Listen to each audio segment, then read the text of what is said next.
हाथ की पकड़ मजबूत थी, लेकिन अब कांग्रेस के लिए राजनीति का मैदान फिसलता जा रहा है। लगातार चुनावी हार से सबक लेते हुए अब पार्टी अपनी रणनीति बदल रही है। लेकिन क्या ये बदलाव कांग्रेस को नई ताकत देगा या फिर प्रदेश नेताओं की ताकत छीन लेगा?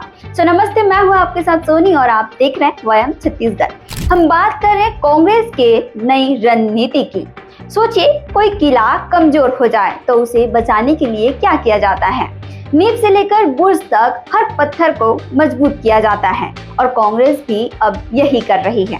3 अप्रैल कल राहुल गांधी छत्तीसगढ़ के सभी जिला अध्यक्षों से सीधे मिलेंगे। मतलब अब रिपोर्ट किसी और के जरिए नहीं, बल्कि बूथ से लेकर जिले तक की पूरी जानकारी सीधे राहुल गांधी तक पहुंचेगी।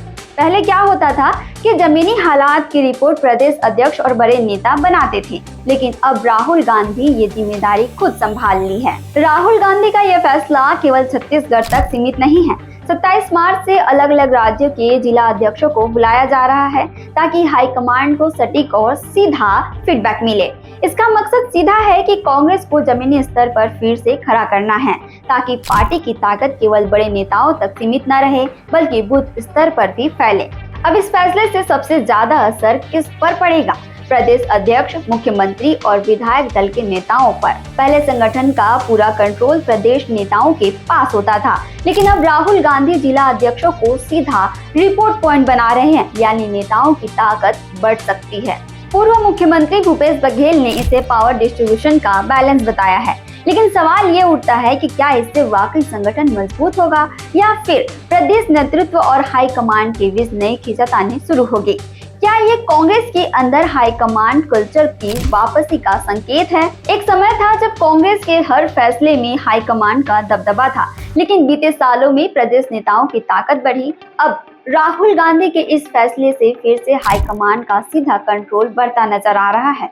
मतलब अब कांग्रेस में हर फैसले की कमान फिर से दिल्ली में बैठे नेताओं के हाथ में होगी। इस बदलाव से पहले छत्तीसगढ़ में 11 जिला अध्यक्ष बदले गए। मतलब जिन जिलों में कांग्रेस कमजोर थी, वहां नए चेहरे लाए गए। पीसीसी अध्यक्ष दीपक बैज ने साफ कर दिया कि जहां कांग्रेस कमजोर दिखेगी, वहां बदलाव होते ही रहेंगे।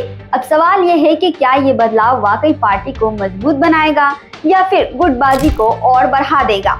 अब सबसे बड़ा सवाल ये है कि क्या राहुल गांधी का यह दाव कांग्रेस को फायदा पहुंचाएगा? क्या गुटबाजी कम होगी या फिर प्रदेश नेतृत्व की ताकत कमजोर हो जाएगी? क्या यह कांग्रेस के लिए संजीवनी बनेगी या फिर अंदरूनी राजनीति को और गर्मा देगा? इस पूरे मामले में आपकी क्या राय है? कमेंट में जरूर बताएं। डेली अपडेट्स के लिए आप देखते रहें वयम छत्तीसगढ़।